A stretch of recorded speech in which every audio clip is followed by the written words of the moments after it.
For months, aid groups insisted Gaza was careening towards famine. Imagine the desperation it takes to wade into this.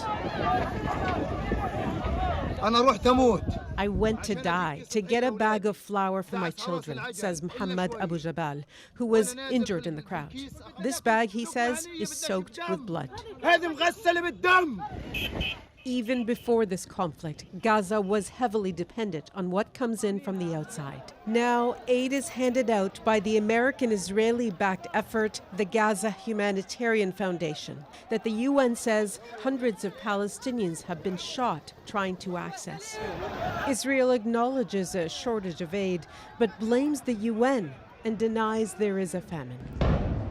The UN says Israel's expanded offensive into central Gaza is threatening the last lifelines keeping Palestinians alive.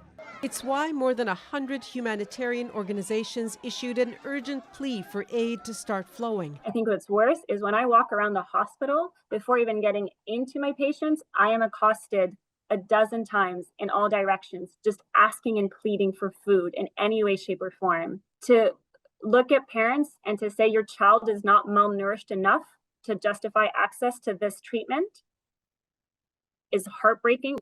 With hospitals threatening to close and mass starvation spreading, aid workers say they need action. We need humanitarian supplies to come into Gaza at scale.